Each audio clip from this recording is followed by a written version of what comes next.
There's a reason the cave you fear to enter holds the treasure you seek. Because destiny was never supposed to feel comfortable. It was never meant to be handed to you, wrapped in gold, delivered in affirmation. Destiny is forged in fire. It's shaped by pain. It hides behind every door you refuse to open, every truth you refuse to tell, every version of yourself you buried to make others comfortable. Discomfort is not the enemy, it is the gatekeeper. And most people never meet their future because they keep running from the very pain that was designed to evolve them. Let me say this clearly. What you call discomfort is often the birth canal of transformation. It is the sacred tension between who you were and who you are becoming.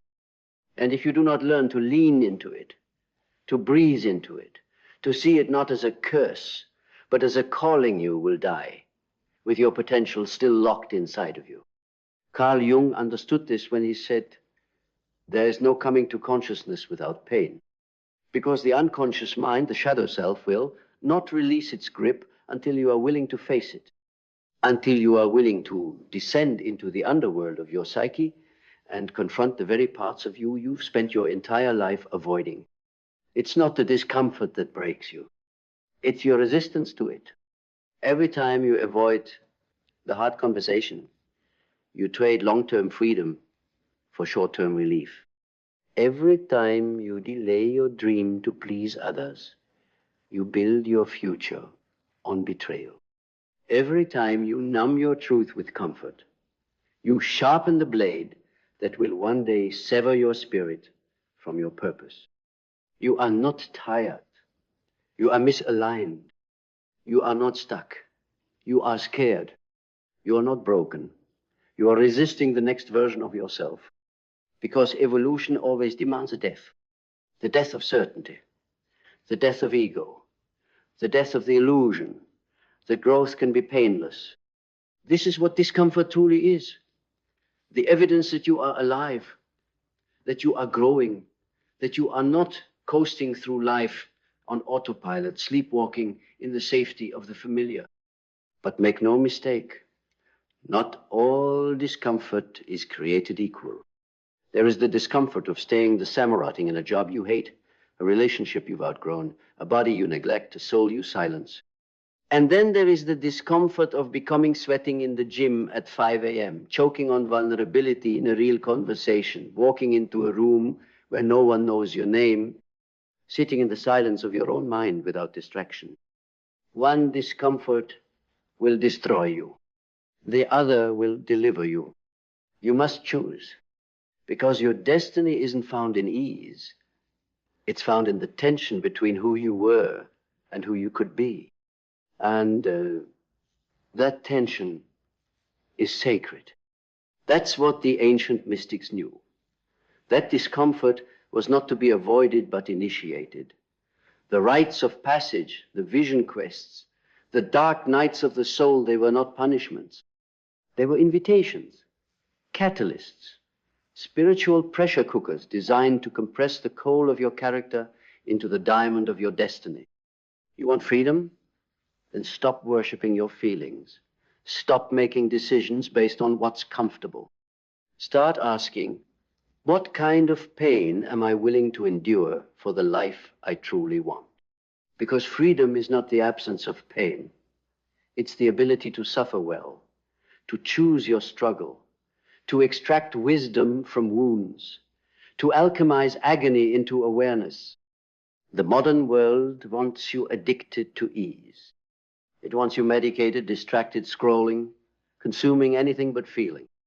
But you are not here to numb. You are here to awaken. And awakening is violent.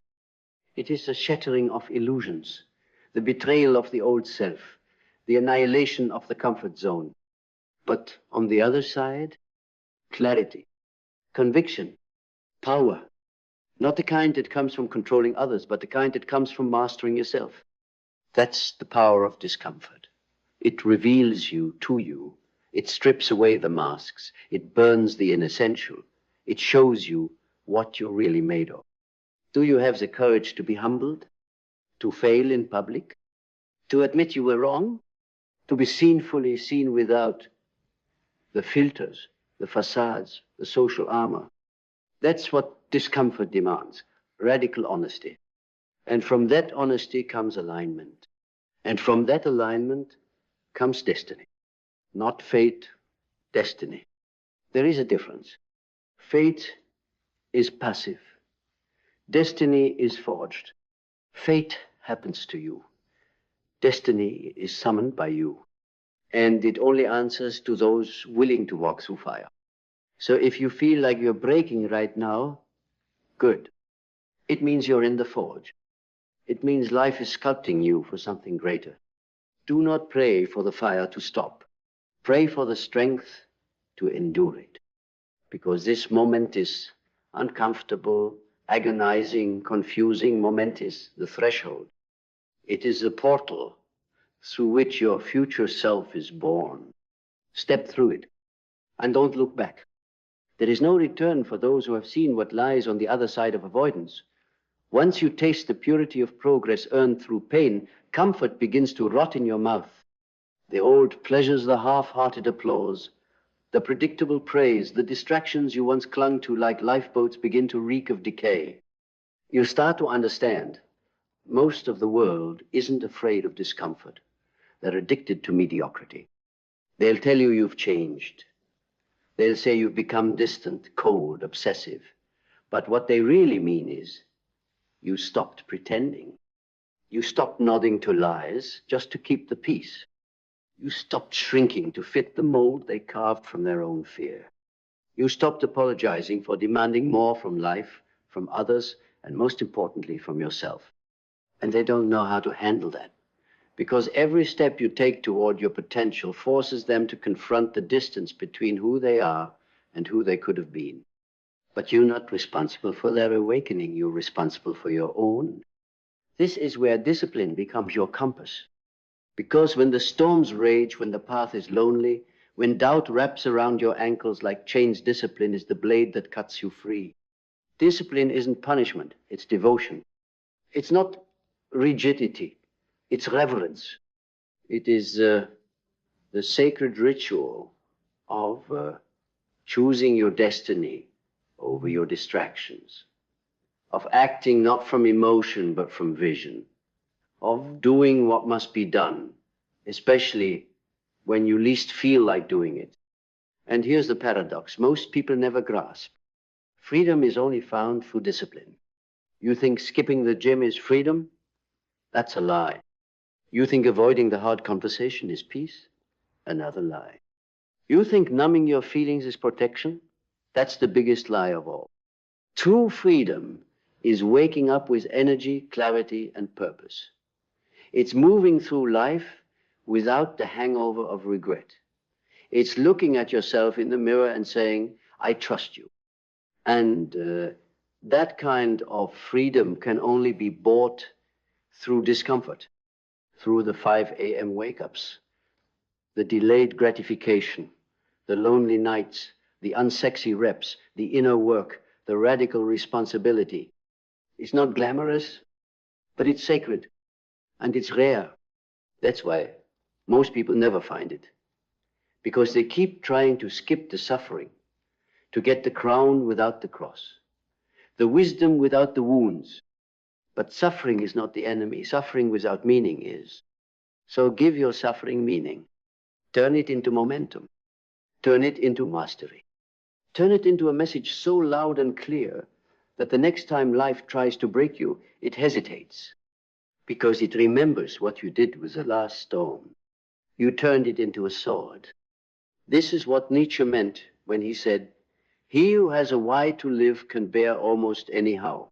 When you have a why, a real why, not a surface level goal, but a soul level reason, discomfort becomes a path, not a prison. You begin to crave the stretch. You begin to find beauty in the pressure. You begin to feel more alive in the struggle than you ever did in the safety. Because now you know, growth isn't supposed to feel good. It's supposed to feel real. And there is nothing more real than becoming. becoming someone who doesn't flinch, becoming someone who doesn't chase, becoming someone who doesn't wait for permission, applause, or perfect timing, becoming someone who can walk into the fire, look destiny in the eye and say, I've bled for this. I've burned for this. I've earned this. That is who you are now. Not because someone told you, not because you read it in a book or saw it in a quote, but because you lived it, because you chose discomfort. And in doing so, you chose yourself. Then deeper we go, because the world doesn't need more people who chase goals. It needs people who are forged by vision. People who don't just write affirmations, they embody declarations. People who walk with such inner gravity that their presence becomes prophecy. And prophecy is not magic. It is memory remembered from the future. It is your highest self calling backward through time, asking one question. Will you walk through the fire to meet me? Most won't. Most will bow to the algorithm, to distraction, to the seductive numbness of never trying too hard. Because if you never give your all, you never have to admit you fell short. But that's not you. You've seen too much now. You felt the rumble in your chest when you stand in truth. You've heard the roar of your own soul when it stops whispering and starts commanding. Because that's what happens when you make discomfort your discipline. You stop negotiating with fear. You stop asking your emotions for permission. You start moving like a force of nature, not a fragile idea. And the moment you do, you become ungovernable. Not by others, but by your own weakness. You can no longer be manipulated by shiny things, by shallow approval, by the empty calories of ego. You start to measure life by depth, not width, by presence, not performance. And suddenly, everything changes. You speak less, but when you do, people listen. You need less, but somehow have more. You slow down, but move with 10 times the power. Because your energy is no longer scattered in 100 directions trying to prove your worth. It's focused like a blade, anchored in purpose, driven by something so real, so unshakable, that you could walk through fire barefoot and never blink. This is not confidence. This is consecration. You've been sanctified by your struggle. You've turned your pain into a philosophy. And now, even your scars preach. You walk differently because you died on sand, came back wiser. And nothing in this world is more terrifying than a person who has already faced their death of ego, of illusion, of identity, and chose to rise anyway.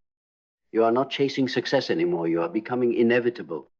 And that's when discomfort becomes your sanctuary. You don't resist a challenge, you invite it. You don't pray for ease, you pray for precision. You don't need motivation. You've built a momentum engine inside your bones. Because now, your entire life is a declaration. A living sermon that says, I will not bow to comfort. I will not negotiate with fear. I will not dilute my vision for people who haven't earned a front row seat in my transformation. You move like a miss in the making. And even on your worst day, when your hands shake, when your voice cracks, when your heart doubts, you do not retreat. Because you remember, your destiny is on the other side of discomfort. And you did not come this far to turn back now. You came to shatter bloodlines of silence, to break cycles that strangled your ancestors, to build a legacy so real, so rooted, so relentless that it outlives your name. So go ahead, bleed, break, weep, scream if you must, but never stop walking. Because discomfort is not the obstacle.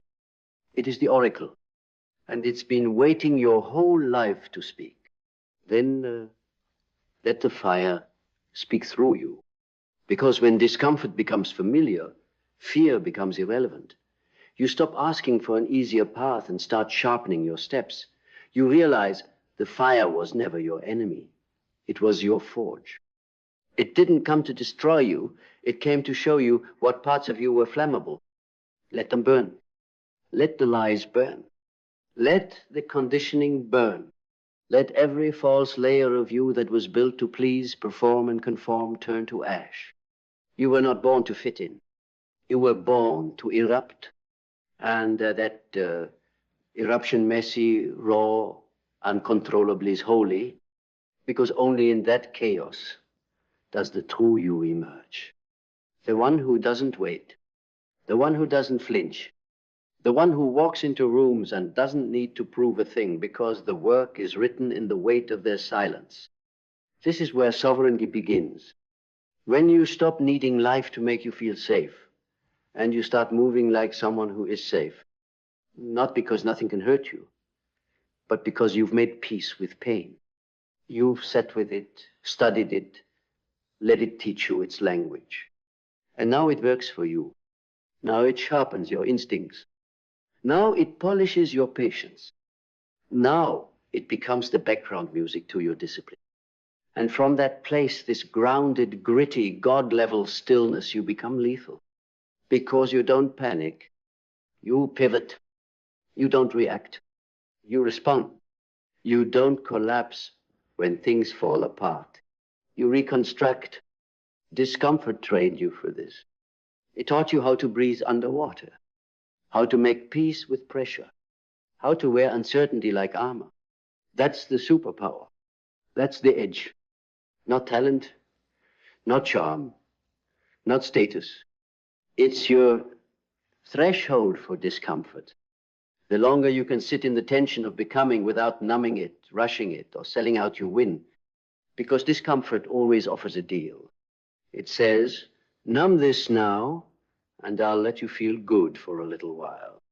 But growth says, endure this now, and I'll make you unrecognizable later.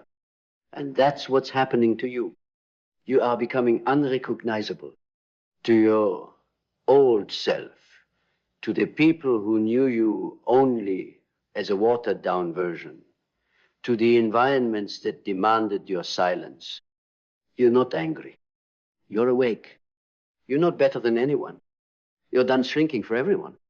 And with that, everything begins to align. Not all at once, not in perfect order, but in rhythm with your soul.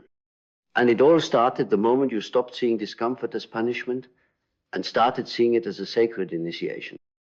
That's the final truth. Your destiny is not on the mountaintop. It's in the mud. It's in the breaking.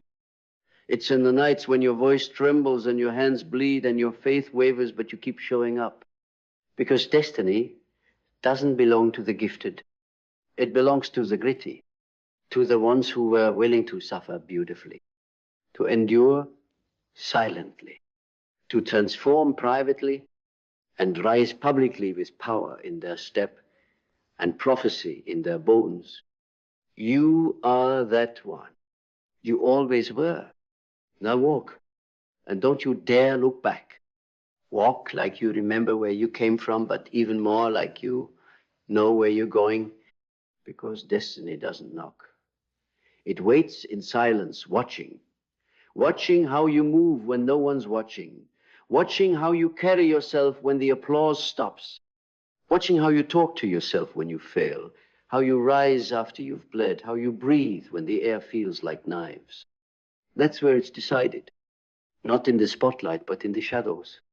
Not in the comfort of success, but in the crushing weight of becoming.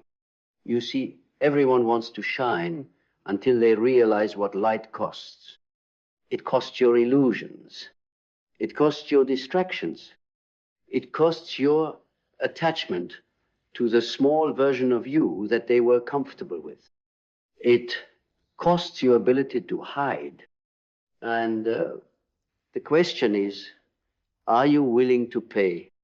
Because to get to your destiny, you will have to become someone your past doesn't recognize.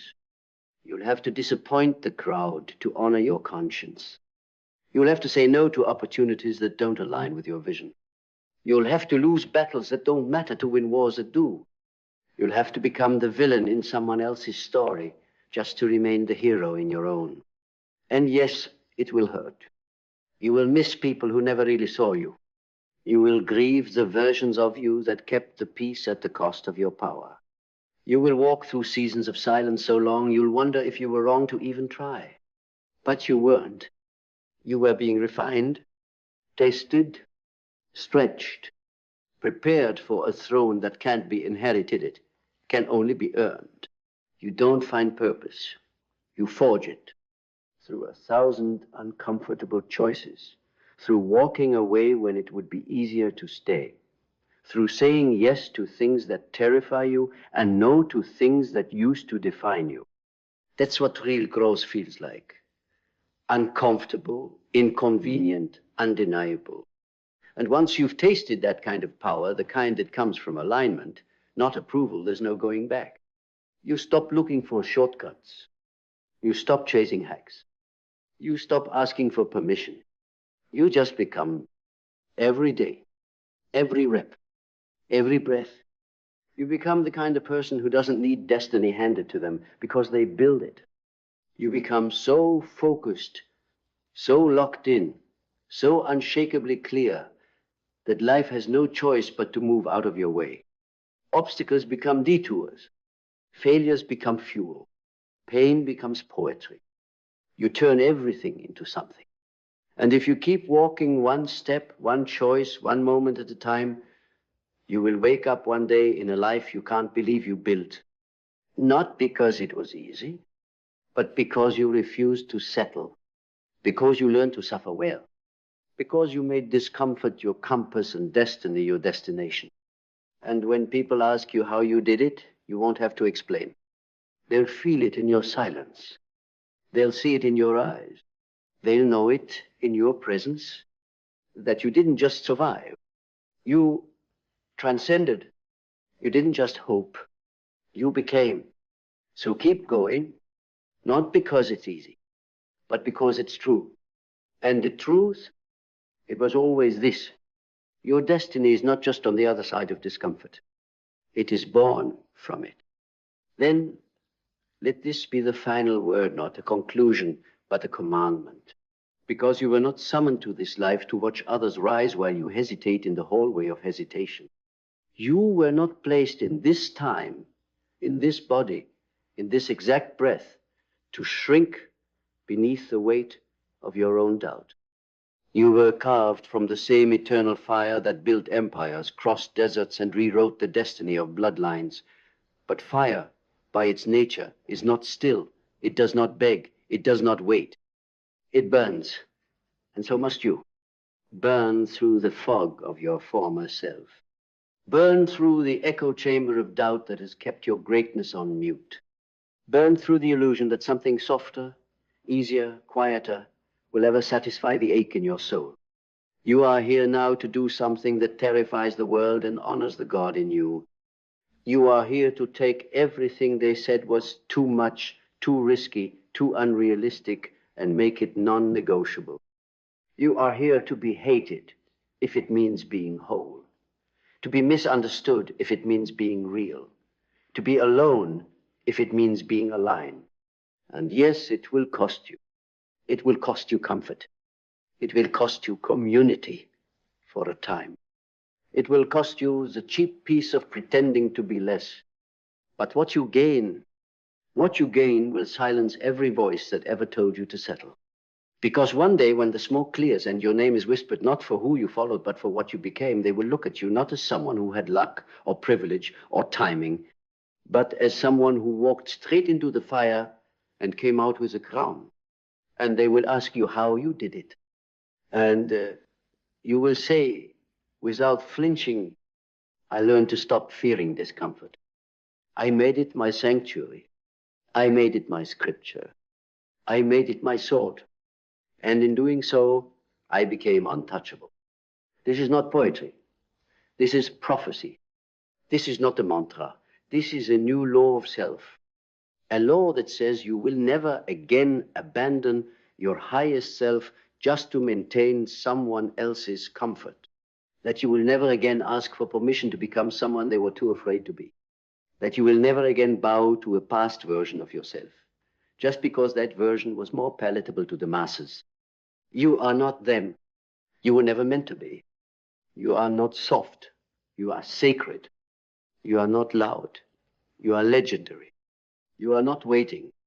You are walking through fire with a destiny in your mouth and a storm in your chest. And when it gets hard as it will, you will not collapse. You will not retreat. You will remember this truth, that everything you are becoming lives just beyond the edge of your comfort. And every second you delay is another second you deny the world the gift of who you really are. So go. Go with fury in your purpose. Go with fire in your discipline. Go with faith tattooed in the bones of your doubt. Go until your name becomes a frequency. Go until your presence becomes a prophecy. Go until your breath becomes a battle cry. And when you arrive scarred, sovereign, and utterly unrecognizable, they will know, not because you told them, but because you showed them that your destiny was never found in comfort. It was forged in the fire you dared to walk through. Before the world gives you anything, it will first watch how you think, not what you say, not what you dream, but how you perceive yourself, others' time, pain, power. Because wealth isn't handed to you. It is mirrored back by the patterns of your consciousness. Most people never become wealthy, not because they lack effort, but because they think like servants, not sovereigns. They think in reactions, not creations. They think in limitations, not in leverage. They beg reality for crumbs instead of realizing they are the baker. To think like the wealthy is not to obsess over money. It is to transcend money. It is to view wealth as an echo of mindset, clarity, and internal architecture. The poor man asks, what can I afford? The wealthy mind asks, what can I build? What can I own? What system can I design that prints freedom while I sleep? This is not about dollars. This is about dominion. The masses wake up thinking about tasks. The wealthy wake up thinking about leverage, time, people, code, capital, brand. They ask, where is the multiplier? Where can I plant one seed and reap a forest? But you don't think like that when your self-worth is tied to being busy. Busyness is the new poverty movement without mastery, activity without purpose, urgency without strategy. And the wealthy don't chase, they position. They don't sprint for scraps. They design arenas where value flows to them. Jung said, until you make the unconscious conscious, it will direct your life and you will call it fate. What most call bad luck is simply a mind that has never been taught how to think, how to question, how to see. Because sight is not vision. Sight is passive. Vision is prophetic. To think like the wealthy is to be ruthless with clarity. Clarity is the weapon of the few. The poor mind clouds itself with options, distractions, opinions. The wealthy mind eliminates, simplifies, distills reality to essence. It says, this is what I want. This is what I need to become. Everything else is noise. But most people are addicted to noise, addicted to being stimulated, not sharpened. They think they're thinking, they're not. They're reacting, drowning in the dopamine of digital hypnosis, mistaking movement for meaning. The wealthy man thinks in systems, not moments. He doesn't just want to win. He wants to build an engine that wins while he sleeps. Ownership over labor, royalty over wages, creation over consumption. And the paradox? That kind of mind is forged before the money ever shows up. Because wealth is not a bank statement, it is a standard. How do you speak to yourself? Do you fold under pressure, or do you become surgical? When the chaos comes and it will do, you ask, why me? Or do you say, good? Now we go deeper. To think like the wealthy is to train yourself to respond with strategy, not emotion. It's to weaponize adversity, to turn every no into a blueprint, every rejection into refinement. The masses wait for the perfect conditions. The wealthy start with what they have. They launch not because it's ready, but because perfection is the mask of the coward. What can you do today that creates disproportionate returns tomorrow? That is the question that separates legacy from mediocrity. But most never ask it, because most were never taught that the real war is internal. You don't beat the world by shouting. You beat the world by becoming so clear, so rare, so aligned that reality has no choice but to bend. And it starts in the mind. This is not fantasy. This is psychological warfare against your conditioning, against your comfort, against your craving to be liked instead of legendary. You were not born to comply. You were born to create. To think like the wealthy is to reject victimhood, no matter how justified it feels. It's to stop narrating your pain and start monetizing your power. To ask not, why is this happening to me? But what muscle is this trying to forge in me? The wealthy mind turns trauma into strategy, loss into leverage, fear into fire. And that fire, that's your access point. That's your alchemy. Because what you do with your fear determines what you get from your future. You either run from it and stay trapped in average, or you face it and mine it for insight. That's what thinking like the wealthy is. It's spiritual warfare disguised as financial ascension. It's understanding that the first asset is not cash, it's consciousness. Build that, refine that, own that, and everything else will follow. The masses ask, what job can I get? The wealthy ask, what problem can I solve that no one else has mastered? The world doesn't pay you for effort. It pays you for value. And value is not measured by how hard you work, it's measured by how irreplaceable you are. That's what the wealthy mind obsesses over. Irreplaceability. Not approval, not trendiness, not applause, but becoming so singular, so undeniably rare, that the world must rearrange itself to accommodate your presence. Because once you reach that level of psychological evolution, you don't compete. You create categories. You don't beg for a seat at the table. You build your own table and decide who's worthy of sitting at it. But none of that starts with money. It starts with how you see yourself when no one is looking. What is your internal dialogue when things collapse? Do you default to despair, or do you activate design mode? Do you crumble, or do you construct? This is why Jung's work remains so lethal and necessary, because he understood the true battle is not external. It is within. The unconscious mind is the architect of your fate. And until you take control of that architecture, you will remain a slave to patterns, to people, to poverty. The wealthy think in archetypes. They don't just read philosophy, they embody it. They understand the roles they must play. The warrior who acts in the face of fear. The king who builds systems and leads with vision. The magician who sees patterns others miss and manipulates reality through knowledge. The lover who connects deeply, builds networks, and inspires loyalty. Most men are trapped in one role. The wealthy rotate them all as needed. They are not rigid. They are adaptive weapons. They shift gears from monk to general, from student to sovereign, not out of performance, but from integration. Because to think like the wealthy, you must become fluid. Rigid minds break. Adaptable minds bend reality. That's the essence of what separates them. They do not fear loss because they understand money can be lost. But skill, clarity, character, those are infinite. They are wealth you carry into every room, every market, every economy.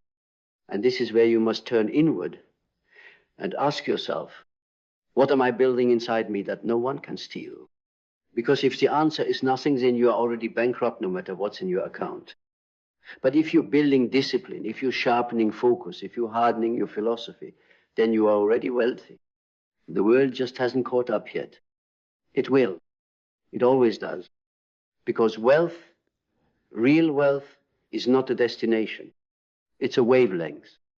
And once you start to vibrate at that frequency through thought, through action, through belief, you begin to pull reality toward you.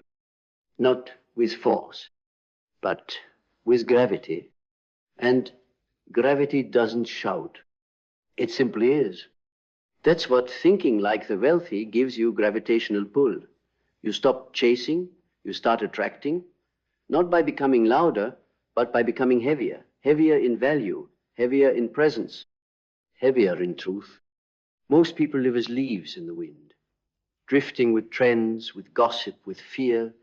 The wealthy think like roots, deep, invisible, but capable of holding up entire forests. They don't move because others move. They move others. And here lies the most savage truth. You are either being programmed or you are programming your own mind. There is no middle ground. The average person wakes up and is immediately hijacked by someone else's agenda.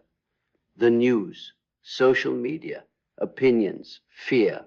Their mind is not their own. It's a rented room filled with someone else's furniture. But the wealthy, their mind is fortified, designed, maintained like a kingdom. No unfiltered opinion enters without being examined. No distraction lingers without being executed. Because every thought is either an asset or a liability. And they guard that temple like warriors. They understand that everything starts in the mind. And whatever owns your attention owns your future. That's why the wealthy don't just master markets. They master attention. Their own first, then others. You must become unshakable in your internal economy before you ever master the external one. Because thinking like the wealthy means this. You do not wait for inspiration, you command it. You do not crave motivation, you engineer it. You do not hope for confidence. You build it from scars. And most of all, you stop living for the high of outcome and start living for the brutality of process. Because that's what separates the minds that earn millions from the minds that scroll past them. Process. The wealthy love the boring, unsexy, repetitive discipline that turns iron into gold. Because they know if you master the process, the outcome is inevitable. But the poor mind chases dopamine. The wealthy mind builds dopamine discipline. They know how to delay gratification like it's a religion. They turn silence into symphonies. They turn solitude into strategy sessions. They build in the dark until light begs to showcase what they've become. This is not talent. This is not luck. This is design. So if you want to think like the wealthy, stop worshiping what they have. Start studying how they see, how they choose, how they move, how they suffer strategically, why the world sleeps in numb comfort. Because behind every fortune is not just hustle, there is philosophy. A warrior mind, a man who sharpened his perception until reality bent to it. And that begins now, with you. Not with what you earn, but with what you burn. Your excuses, your distractions, your addiction to comfort. Burn them and let what remains be forged into a mind that doesn't just survive this world, but redefines it. Because the man who redefines the world does not wait for permission. He doesn't look for signs. He becomes the signal. He knows that the rarest currency on this planet is not money. It's clarity.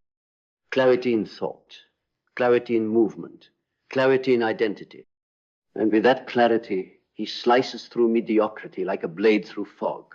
Not with rage, not with haste, but with precision. Ruthless, elegant, unwavering precision. That's the difference between the average thinker and the wealthy mind. The average thinks to survive, the wealthy thinks to strategize, to orchestrate, to dominate not others, but himself. Because mastery over others is child's play. Mastery over self That's where gods are born. The wealthy don't dwell on the past. They extract insight, extract meaning, extract power. Because pain is not a pit, it's a mine. And in it is buried the raw material for your next evolution. But the average man avoids it, runs from it, tries to bury it under noise and numbing. The wealthy man goes into it armed with vision and the will to transmute suffering into strength. That's why the wealthy mind speaks differently, moves differently, feels different, because he's integrated, not just knowledgeable whole, and wholeness makes you dangerous. Why? Because when you're whole, you can't be baited, you can't be sold, you can't be enslaved by cheap praise or petty opinions. You've already bought your soul back with discipline, with silence, with sacrifice. And that soul intact and focused is the engine behind every move. The man who thinks like the wealthy is always building something bigger than himself, not for glory, but for legacy. Because he knows when he dies, his name won't echo because of what he consumed. It will echo because of what he created. But to create like that, with intention, with depth, with divine violence, you must kill something first. The weak version of you, the pleaser, the doubter, the compulsive procrastinator, the man addicted to tomorrow, you must slaughter him. Every day you wake up, you choose which version of you will win. And the wealthy mind never delegates that decision. He makes it like a warrior choosing his weapon. He chooses discipline. He chooses vision. He chooses alignment. And then he executes without drama, without negotiation, without applause. Because to him, execution is not a task, it's identity. He doesn't wait for results to validate his worth. He knows the result is already done the moment he chose to think like a king, not a consumer. The average man thinks, one day I'll be rich. The wealthy mind thinks, today I build as if I already am, because wealth is a reflection of the internal throne I sit on. And that throne is forged in decisions no one sees. Waking up early when your body wants comfort, turning off the noise when your ego wants attention, reading deeply when your mind wants dopamine, building systems when your emotions beg for distraction. That is where the throne is formed, not in public, but in the private rituals that turn peasants into kings. So the next time you wonder if you'll ever be wealthy, ask yourself this. Do I think like a king or like a beggar with dreams? Because your answer is already shaping your destiny. The man who thinks like the wealthy doesn't hope for transformation. He becomes it.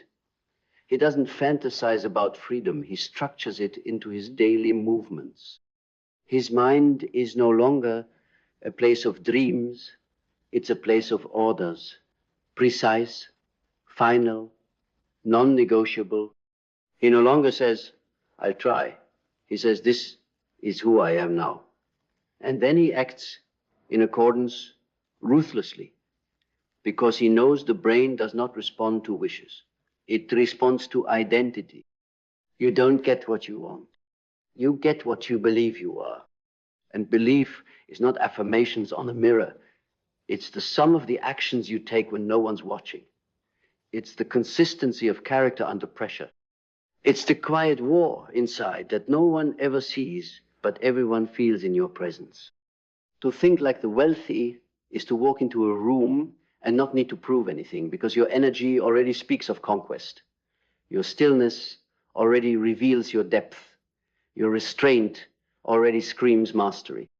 And in a world addicted to proving, the man who doesn't need to is a rare force of nature. He knows that real wealth is not in how much you spend, but in how little you need to validate yourself. Real wealth is internal autonomy, mastery, sovereignty. It's the freedom to walk away from anything that doesn't align, because you're not desperate, you're disciplined. That's the ultimate power, to choose your life, not be chosen by circumstances. The average man reacts. The wealthy man orchestrates. He sees 5 moves ahead. Not because he's smarter, but because he's slower in thought, faster in intent. He doesn't rush. He observes. And then when the time is right, he strikes with finality. This is what makes him unstoppable. Not volume, not speed, but precision. So if you want to think like the wealthy, slow down. Not in ambition, in thought. Cut through the noise.